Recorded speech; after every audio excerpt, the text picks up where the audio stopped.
All right, today we're going to talk about a book that so many of us read when we were kids, but maybe only really got as adults.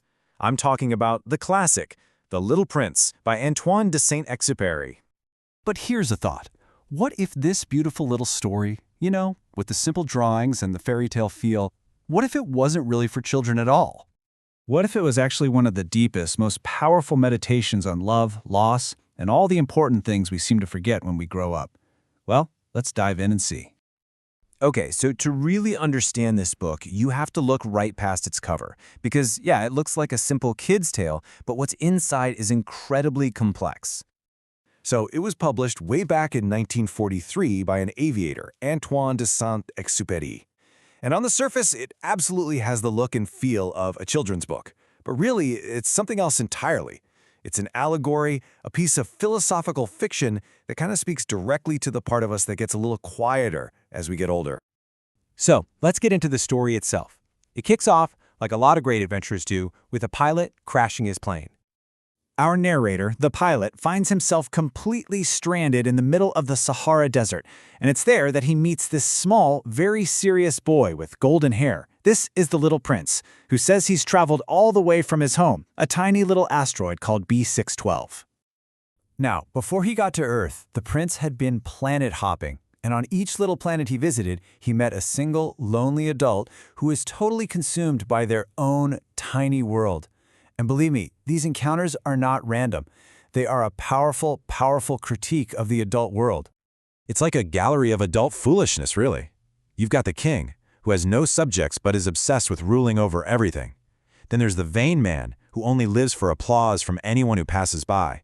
You meet the businessman, who's manically counting all the stars, thinking he owns them, completely confusing ownership with value. And then the tragic drunkard, who drinks to forget that he's ashamed of drinking. Every single one is a symbol of an obsession that cuts them off from any real human connection.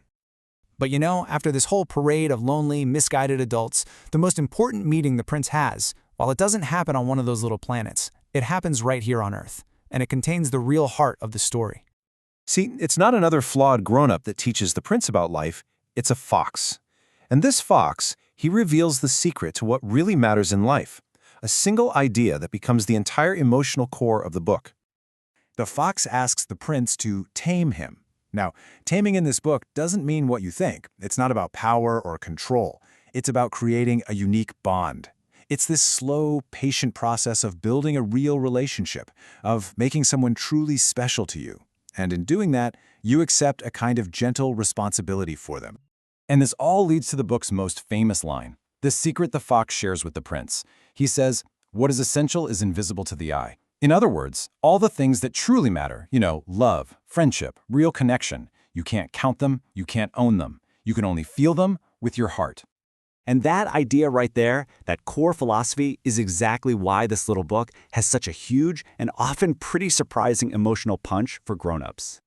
The entire story is really built on this one big conflict, a child's wisdom versus an adult's logic. The book suggests that adults, we get so concerned with what we call matters of consequence, numbers, job titles, how things look. But kids, they get what's really essential. They see with their hearts, and they value emotional truth above all else. Because of that, reading The Little Prince is a totally different experience depending on how old you are. When you're a kid, it's this magical, kind of sad adventure story. But when you pick it up again as an adult, oh man, it becomes something else. It's like a painfully honest reflection of your own life. It hits adults so hard because it isn't trying to teach us some brand new lesson. No, instead, it just holds up a mirror to what we might have lost along the way. That sense of wonder we might have traded for being more efficient. The deep, vital importance of our relationships in a world that's always screaming about productivity. It just quietly asks us about the dreams we might have put on a shelf for more practical things. And that gentle question is what can really break your heart. So when all is said and done, what's the big takeaway from this quiet little masterpiece? Well, its strengths are just undeniable. The themes are universal, it talks about deep philosophy using the simplest language, and its emotional core is absolutely timeless. Now, of course, it's not going to be for everyone. Some people might find it a little too abstract, or they might mistake that beautiful simplicity for shallowness. It's not a book you read for the plot. It's an experience that you feel. Ultimately, The Little Prince isn't just a story that you read. It's a mirror. It's this gentle invitation to just look inward and remember that there's another way of seeing the world, a way you probably knew a long, long time ago. And so, I'll just leave you with this one final thought, a question that the book seems to be asking on every single page. When was the last time you took a moment to look past all the numbers and the deadlines and just saw the world with wonder?